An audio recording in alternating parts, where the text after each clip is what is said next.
او دا خبرې دا زمونږ او تاسو جذبات او خبرې نه دي. ها د دې خبرو د وجه نه جذبات ضرور راځي. دا خبرې د جذبات او د وجه نه دي، خبرې دي قرآن او حدیث. ټولونه اول چند دلایل ورته وایم او دا یاد لره مونږ الحمدلله بغیر د دلیل زمونږ د عقیده ده چې پیغمبر علیه الصلاۃ والسلام مبارک نه پس نبی نشته. بغیر د دلیل سره مونږ دلیل په خدا د بعضې کسانو تسلی تشفی دپاره چې کم از کم هغه خو پوه شي که نه چې په قرآن کې چرته دی، په حدیث کې چرته دی. ټولونه اول پارا نمبر 22 سورت احزاب کی اللہ جل جلالہ فرمائی ما کان محمد ابا احد من رجالکم ولکن رسول اللہ وخاتم النبیین. اللہ فرمائی اے دو حضور علیہ الصلوۃ والسلام امتیانو، حضور علیہ الصلوۃ والسلام مبارک پتاس امت کی د بالغانو سړو پلار نه دی، ځکه چې د نابالغو پلار وو. قاسم رضی اللہ عنہ، طاہر رضی اللہ عنہ، عبداللہ رضی اللہ عنہ، یا طاہر و عبداللہ یو دے ابراہیم رضی اللہ عنہ نابالغا معشومانو والد وو.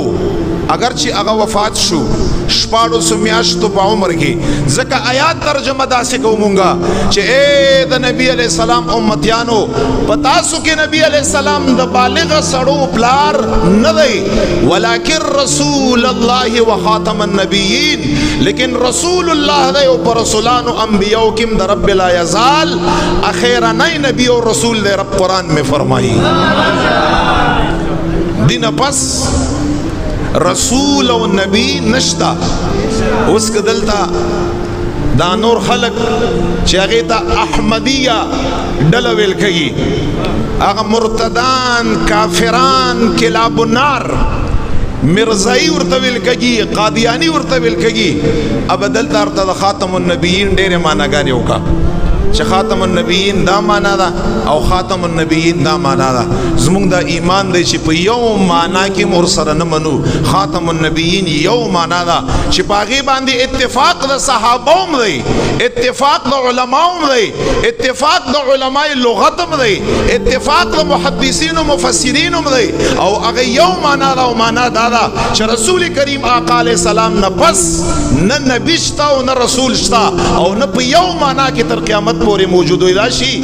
دا دا اہل سنہ و جماع دا مسلمانان و مومنان و عقیدہ دا دا دین علاوہ چی دا خاتم النبیین ہر یو مانا شی. دا دا زاننا مانا دا دا مجازی مانا گانی دی چی دوی خلقونا انسانانو لپاغی باندے سور گئی، دوکھو لور گئی.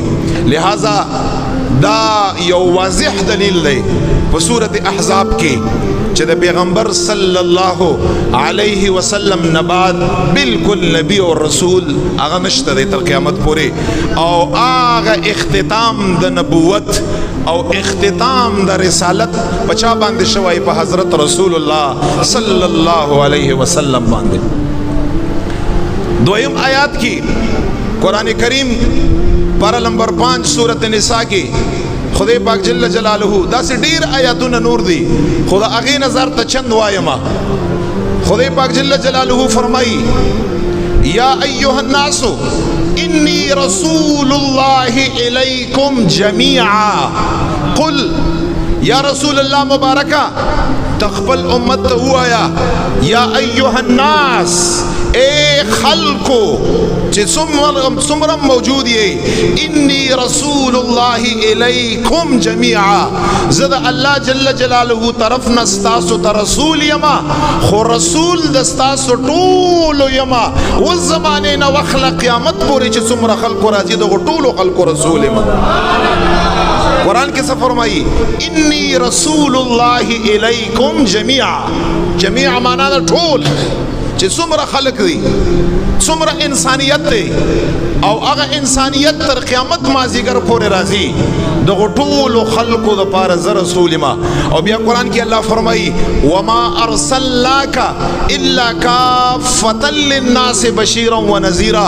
یا رسول الله مبارک دغه خلقو ته وایا چې ز رب لا یزال تاسو ته نیم را لېږلی مگر په داسې حال کې را لېږلی یما کافة للناس چې ټول انسانیت دپاره کافي یما تر قیامت پورې کافي یما هر تور سپین دپاره کافي یما هر اعلی ادنا متوسط دپاره کافي یما هر خپل پردي دپاره کافي یما هر موجود غایب دپاره کافي یما. داسې نشته چې زما نه پس بم څوک راځي بس رب په ما باندې ختمه کړې ده چې انسانیت ته ووایه چې انا ارسلناک کافة للناس بشیرا ونذیرا. یره ورکوونکی یم زه یما خوشخبري ورکوونکی یم زه یما. قیامت پورې ټول انسانیت دپاره که په انبیاو کې څوک کافي دی هغه حضرت رسول الله دی صلی الله علیه وسلم.